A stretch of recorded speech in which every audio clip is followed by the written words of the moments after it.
Movie का start एक movie hall को दिखाते हुए होता है, जहां पर काम करने वाली तीन फ्रेंड्स आपस में बातें कर रही होती हैं कि काफी रात हो गई है, अब हमें मूवी स्टार्ट करनी होगी। उन फ्रेंड्स में एक लड़की का नाम ब्रिजेट होता है। तभी बाइक पर बैठकर वहां एक कपल आता है और वो काउंटर पर जाते हैं टिकट्स लेने के लिए। और तभी वहां पर ब्रिजेट का छोटा भाई टीमी भी टिकट्स लेने के लिए आ जाता है, यानी वो भी यहाँ पर मूवी देखने ही आया था। लेकिन ब्रिजेट का फ्रेंड उसे ये कहकर मना कर देता है कि 18 साल से कम उम्र लोगों को आधी रात में मूवी देखना अलाउड नहीं है। तभी वहाँ पर उस बच्चे टीमी की सिस्टर यानी ब्रिजेट भी आ जाती है और वो उसे घर वापस जाने के लिए बोलती है। और तभी वहाँ पर ब्रिजेट का बेस्ट फ्रेंड भी आ जाता है, जिसका नाम जोश होता है, जो ब्रिजेट को उसके साथ मूवी देखने के लिए काफी इंसिस्ट करता है। इसीलिए वो दोनों जाकर हॉल के अंदर बैठ जाते हैं और तभी उन लोगों के साथ जोश के फ्रेंड्स भी आकर बैठ जाते हैं। वहीं पर हमें एक डिटेक्टिव भी दिखाया जाता है, जो कि एक सीरियल किलर को ढूंढने के लिए वहाँ पर आया था। और जिस सीरियल किलर को वो वहाँ पर ढूंढने आया था उसका नाम रेड था। इतनी ही देर में हॉल में जोश का एक और फ्रेंड भी आ जाता है। जोश की फीमेल फ्रेंड कहती है कि जो मूवी आज हम देखने जा रहे हैं वो आज से तकरीबन 40 साल पुरानी है, और जब इस मूवी को बनाया गया था तब सच में लोगों की मर्डर्स हुए थी। ये लोग उसी सीरियल किलर रेड की बात कर रहे थे जिसे डिटेक्टिव यहाँ पर ढूंढने आया था। डिटेक्टिव भी काउंटर पर जाकर मूवी की टिकट ले लेता है। साथ साथ वो एक आदमी की पिक्चर दिखाती हुई उसके बारे में पूछता है, जिसके बारे में वो लोग नहीं जानते थे। इसके बाद ब्रिजेट का फ्रेंड मूवी प्ले कर देता है। मूवी में दिखाया जाता है कि कुछ फ्रेंड्स गाड़ी में बैठकर कहीं पर जा रहे थे, लेकिन सडन उनका टायर पंक्चर हो जाता है। तब उन फ्रेंड्स में एक लड़का हेल्प मांगने के लिए करीबी घर में जाता है, जहाँ पर एक लेडी उस लड़के के लिए दरवाजा खोलती है और हॉल में डिटेक्टिव के पास एक और डिटेक्टिव आकर बैठ जाता है। मूवी में हम एक अजीब से आदमी को देख पाते हैं, जिसने हाथ में एक औजार लिया हुआ था और वो उसकी धार को तेज कर रहा था। दोनों डिटेक्टिव आपस में बातें कर रहे होते हैं कि जब से सीरियल किलर रेड गायब हुआ है ये उसकी पहली फिल्म है। मूवी में जो अजीब सा आदमी था उसने मास्क पहन रखा था, जो उस गाड़ी वाले लड़के को मार देता है और अपने साथ ले जाता है। काउंटर पर हम देखते हैं कि ड्रिंक खत्म हो गई है, इसीलिए ब्रिजेट का फ्रेंड ड्रिंक लेने के लिए एक जगह पर जाता है। उस मूवी को देखकर ब्रिजेट डर जाती है, इसीलिए वो मूवी को बीच में अधूरा छोड़कर बाहर आ जाती है, जहाँ पर जोश उसे रिलैक्स करता है और अंदर चलने के लिए बोलता है। तो मूवी में अचानक से ब्रिजेट का वही फ्रेंड नजर आता है जो कि ड्रिंक लेने गया था। हॉल में जो लोग मूवी देख रहे थे वो ये देखकर काफी हैरान रह जाते हैं, लेकिन तभी ब्रिजेट की उस फ्रेंड को कुछ अजीब सी आवाजें सुनाई देती हैं और फिर जैसे ही वो वहां से भागने लगता है उसके सामने वो सीरियल किलर रेड आ जाता है और अपने उस औजार की मदद से उसे बहुत बुरे तरीके से मार डालता है। लेकिन हॉल में बैठे लोग इस पर ज्यादा हैरान नहीं होते, क्योंकि वो तो इसी मूवी का एक पार्ट ही समझ रहे थे, इसीलिए वो मूवी को एंजॉय करते हुए देख रहे थे। फिर थोड़ी देर बाद जोश का फ्रेंड वॉशरूम के लिए जाता है और सेम यही सीन मूवी में भी दिखाया जा रहा था और उन लोगों की आंखों के सामने किलर उसे भी मार डालता है। तब उसकी चीख की आवाज सुनकर ब्रिजेट की फ्रेंड वहां पर चेक करने के लिए जाती है, जहां पर उसे फ्लोर पर खून पड़ा हुआ नजर आता है। फिर मूवी में हमें उसी मूवी हॉल का काउंटर दिखाया जाता है, जहां पर ब्रिजेट की फ्रेंड अकेली ही खड़ी हुई थी। ये देखकर वो सारे लोग काफी डर जाते हैं, इसीलिए वो चेक करने के लिए बाहर आ जाती है, लेकिन काउंटर पर तो उन्हें कोई भी नहीं मिलता। इसके बाद वो सब वॉशरूम जाते हैं, जहाँ पर उन्हें भी फ्लोर पर खून पड़ा हुआ मिलता है। ये देखकर वो सारे लोग काफी ज्यादा डर जाते हैं और अब वो वहाँ से बाहर निकलने की कोशिश कर रहे थे। और तभी डिटेक्टिव को मूवी हॉल में से ब्रिजेट का छोटा भाई टिमी मिल जाता है। ब्रिजेट अपने भाई टिमी से पूछती है कि तुम यहाँ पर कैसे आ गए, जिस पर टिमी कहता है कि मैं तो रूम की विंडो से अंदर आया हूँ। डिटेक्टिव जो कि बाहर निकलने के लिए दरवाजा तोड़ रहा होता है, लेकिन वो ऐसा नहीं कर पाता, उनसे दरवाजा नहीं टूटता। चेक करने पर उन्हें पता चलता है कि इनकी मोबाइल में भी सिग्नल्स नहीं आ रही हैं। तो ब्रिजेट उन्हें बताती है कि यहाँ पर एक इमरजेंसी डोर है। तब वो लोग उस इमरजेंसी डोर को ओपन करने की कोशिश करते हैं, लेकिन वो भी लॉक्ड था, वो भी उनसे नहीं खुलता। और अब वो सारे लोग और ज्यादा डर जाते हैं, क्योंकि अब तो वो लोग यहाँ पर फंस गए थे।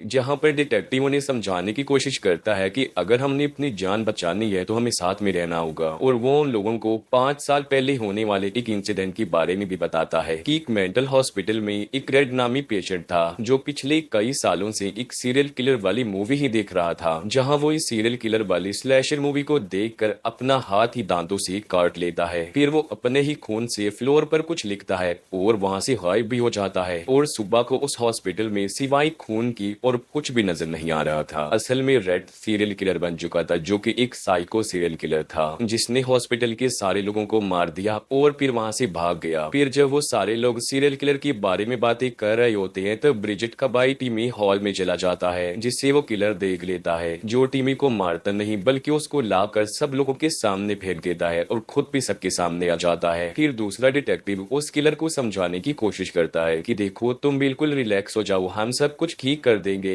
लेकिन रेड, जो कि अब पागल हो चुका था, पूरी तरह सीरियल किलर बन चुका था, इसीलिए वो उस डिटेक्टिव का गला ही काट देता है। ये देखकर डिटेक्टिव उसे शूट करता है, तब वो जाकर हॉल में गिर जाता है और मूवी में वो उस डिटेक्टिव की डेड बॉडी को अपने साथ ले जा रहा था। फिर वो सारे लोग एक रूम की तरफ भाग रहे थे और वो उसी विंडो से बाहर निकलने की कोशिश करते हैं जहाँ से ब्रिजेट का भाई टिमी अंदर आया था। लेकिन तभी वो विंडो जोश की फ्रेंड के हाथ पर गिर जाती है, जिससे वो इंजर्ड हो जाती है और चिल्लाने लगती है। उसकी चिल्लाने की आवाज सुनकर वो सीरियल किलर भी वहाँ पर आ जाता है, जहाँ पर वो डिटेक्टिव सीरियल किलर को शूट करता है। लेकिन डिटेक्टिव की एक भी गोली का उस किलर पर जरा भी असर नहीं होता और मुसीबत की बात तो ये थी कि उस डिटेक्टिव की बुलेट्स भी खत्म हो गई थी। ये सब कुछ देखकर जोश का फ्रेंड बहुत ज्यादा डर जाता है, इसीलिए वो मौका देखकर वहां से भाग जाता है, जहां पर वो किलर डिटेक्टिव की पेट को काटते हुए चीरते हुए जोश की फ्रेंड को भी मार देता है। फिर मूवी में वो जोश की फ्रेंड की डेड बॉडी को अपने साथ ले जा रहा था, जहां पर मूवी में हमें वही वाली लेडी दिखाई जाती है जिसने उस लड़के के लिए दरवाजा खोला था, और ये लेडी किलर की मदर थी और वो भी सीरियल किलर रेड की तरह साइको ही थी। वो रेड को कहती है कि तुमने बहुत अच्छा किया, तुम अपने साथ एक और फ्रेंड को ले आई। फिर वो सारे लोग भागते हुए बाहर आ जाते हैं, प्लानिंग कर रहे होते हैं कि किलर को कैसे रोका जाए, उसे कैसे मारा जाए। जिस पर ब्रिजेट कहती है कि अगर हम किलर को रोकना चाहते हैं तो पहले हमें मूवी को स्टॉप करना पड़ेगा। फिर जब वो लोग प्रोजेक्टर रूम में जाने की कोशिश करते हैं तब उसका दरवाजा उन्हें बंद मिलता है। फिर वो प्रोजेक्टर विंडो के जरिए अंदर जाने का सोचते हैं, लेकिन प्रोजेक्टर विंडो का रास्ता काफी छोटा था, इसीलिए वो टिमी को अंदर भेजते हैं। और जब टिमी आगे बढ़ रहा होता है तो वो किलर उसे देख लेता है, लेकिन तभी जोश वहां पर आकर उस किलर पर अटैक कर देता है और टिमी को आगे बढ़ने के लिए कहता है। टिमी किसी तरह प्रोजेक्टर रूम में पहुंच जाता है और दूसरी तरफ किलर जोश को मारने के लिए उसकी तरफ बढ़ रहा था। टिमी प्रोजेक्टर का प्लग निकाल देता है, लेकिन इसके बावजूद भी प्रोजेक्टर बंद नहीं होता, वो ऑन ही रहता है। फिर उन लोगों को अंदर बुलाने के लिए टिमी दरवाजा खोल देता है और उस कपल में जो आदमी होता है वो उस प्रोजेक्टर को गिरा देता है। तब जोश किलर से बच जाता है और वो वहाँ से चला जाता है। कपल वाला आदमी मूवी का रील उठाकर देखता है, जहाँ पर उसे पता चलता है कि किलर अभी मरा नहीं है बल्कि वो तो अभी जिंदा है, और वो प्रोजेक्टर एक बार फिर से अपने आप से ही ऑन हो जाता है और अब वो किलर उस कपल वाले आदमी के पीछे पड़ जाता है और वो उसे भी बहुत बुरी मौत देता है। ये सारे सर्वाइवर्स हॉल में चले जाते हैं और मूवी में वो किलर और उसकी मदर साथ साथ होते हैं। किलर अपनी मदर से पूछता है कि क्या मूवी के बाहर मुझसे कोई डर रहा है। ये सुनकर किलर की मदर विंडो से बाहर देखती है, जो बताती है कि बाहर एक लड़की है लेकिन वो भी डरी हुई नहीं है। ये देखकर जोश को सारी बात समझ आ जाती है। वो सबको बताता है कि किलर हमारे डर को फील कर सकता है। तब किलर ब्रिजेट की एक और फ्रेंड को मार देता है और फिर उसकी डेड बॉडी को भी अपने साथ ले जा रहा होता है। ये देखकर ब्रिजेट को काफी दुख होता है।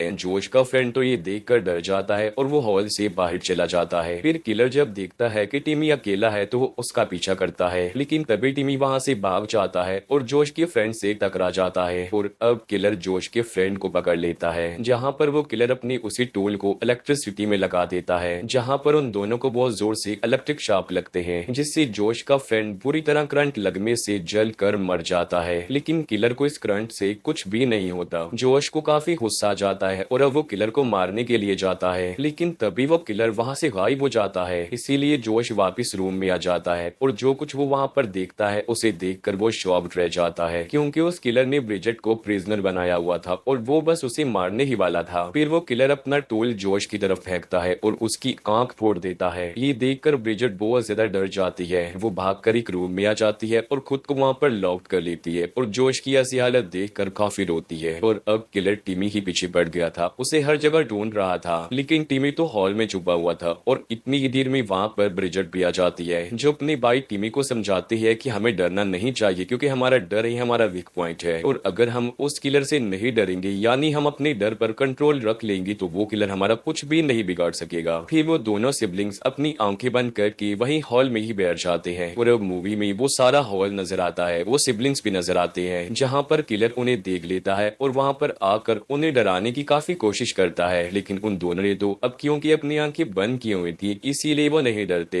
ये देखकर वो किलर जैसे ही वहां से जाने लगता है, ब्रिजेट डर कर अपनी आंखें खोलती है। तब किलर को इस बारे में पता चलता है और वो ब्रिजेट को अपने साथ अपनी मूवी में ले जाता है। ब्रिजेट खुद को एक रूम में बंद पाती है जहाँ पर वो किलर अपने उस औजार की धार को तेज कर रहा था। फिर किसी तरह ब्रिजेट इस रूम से बाहर आ जाती है। वो देखती है कि एक रूम में बहुत सारे लोगों को कैद करके रखा गया है और वो सारे लोग इंजर्ड थे और कुछ तो उनमें मर भी चुके थे और ये सब कुछ उस किलर का ही काम था। वहीं पर ब्रिजेट को जोश भी दिखाई देता है जो कि अभी जिंदा था, इसीलिए वो उसके पास जाती है, लेकिन तभी उस किलर की मदर वहां पर आकर ब्रिजेट को बेहोश कर देती है। फिर ब्रिजेट को जब होश आती है तो वो खुद को बंधा हुआ पाती है। वो देखती है कि उसके साथ उसकी भाई को भी बांधा गया है। तब किलर ब्रिजेट के पास आकर उसे पहले तो डराता है और फिर कहता है कि मैं तुम्हें इतनी आसान मौत नहीं देने वाला, मैं तो तुम्हें तड़पा तड़पा कर मारूंगा। ये कहकर वो उसकी एक पैर के नेल्स उखेड़ने लग जाता है, जिससे वो दर्द की वजह से बहुत ज्यादा चिल्लाती है। तब एक एक करके किलर उसकी पैर के सारे नेल्स उखेड़ देता है और फिर किलर जब उसकी दूसरे पैर की नेल्स उखेड़ता है तब वो बिल्कुल भी नहीं डरती, बिल्कुल भी नहीं चिल्लाती, बल्कि वो इस पेन को भी बेयर करती है और अपने डर पर भी काबू रखती है। ये देखकर किलर को बहुत ज्यादा गुस्सा आता है कि ना तो ये मुझसे डर रही है और ना ही दर्द की वजह से चिल्ला रही है, इसीलिए किलर उसे नीचे फेंक देता है। इसी दौरान ब्रिजेट के हाथ में एक नोकदार चीज लग जाती है, इसीलिए वो मौके का फायदा उठाकर उस किलर को स्टैब कर देती है। फिर वो टिमी को लेकर वहां से बाहर आ जाती है, लेकिन उनके बाहर निकलने से पहले ही किलर की मदर ब्रिजेट को पकड़ लेती है और वो उसका गला दबाकर उसे मारने की कोशिश करती है, लेकिन तभी पीछे से टिमी उस लेडी पर अटैक करके उसे मार डालता है। फिर वो सिबलिंग्स घर से बाहर आकर भागने लगते हैं, लेकिन किलर ने तो अभी भी उनकी जान नहीं छोड़ी थी और वो उनके पीछे पड़ जाता है। भागते भागते टिमी का पैर फिसल जाता है और वो गिर जाता है।